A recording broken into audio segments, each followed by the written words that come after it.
3 pasal yang kemudian masuk dalam revisi Undang-Undang Tentara Nasional Republik Indonesia.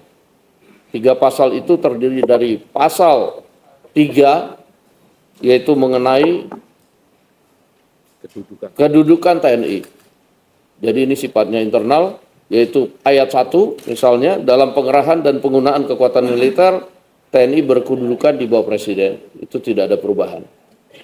Kemudian ayat 2-nya, kebijakan dan strategi pertahanan serta dukungan administrasi yang berkaitan dengan aspek perencanaan strategis TNI itu berada di dalam koordinasi Kementerian Pertahanan. Ini pasal dibuat supaya semua sinergis dan lebih rapi dalam administrasinya. Kemudian pasal 53 itu tentang usia pensiun yang mengacu pada undang-undang institusi lain.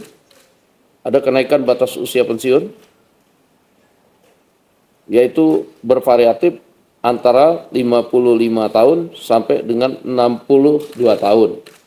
Dan ini perinciannya kita akan bagikan kepada teman-teman media sebentar lagi. Kemudian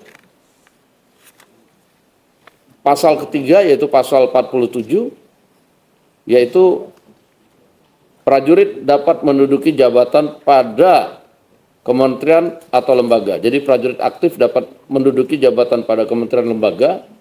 Pada saat ini sebelum direvisi ada 10, kemudian ada penambahan karena di masing-masing institusi di undang-undangnya dicantumkan, sehingga kita masukkan ke dalam revisi Undang-Undang TNI seperti Kejaksaan Agung misalnya, karena ada di situ Jaksa Agung Pidana Militer yang di Undang-Undang Kejaksaan itu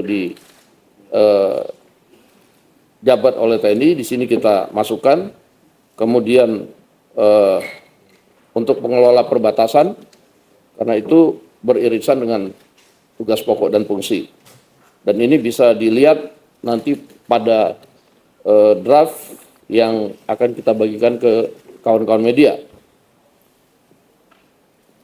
Kemudian selain itu pada pasal 47 ayat 2, selain menduduki jabatan pada kementerian atau lembaga sebagai pada mana dimaksud pada ayat 1 yang tadi saya sudah terangkan, prajurit dapat menduduki jabatan sipil lainnya setelah mengundurkan diri atau pensiun dari dinas aktif keprajuritan.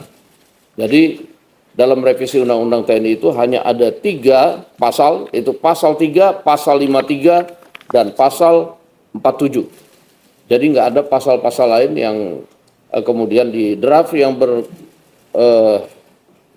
beredar di media sosial itu saya lihat banyak sekali. Dan kemudian kalaupun ada pasal-pasal yang sama yang kita sampaikan itu juga isinya sangat jauh berbeda. Yang pertama, kami memonitor penolakan-penolakan di media sosial maupun media massa. Nah, untuk itulah konferensi pers itu dilaksanakan pada hari ini untuk menjelaskan. Karena penolakan-penolakan yang saya lihat di media sosial itu substansi dan masalah dari pasal-pasal yang ada itu sangat banyak yang tidak sesuai dengan yang dibahas. Nah, hari ini kami menjelaskan bahwa hanya 3 pasal, dan pasal-pasal ini kalau dilihat hanya untuk penguatan internal ke dalam dan lebih kemudian memasukkan yang sudah ada ke dalam undang-undang supaya tidak ada pelanggaran undang-undang, justru itu.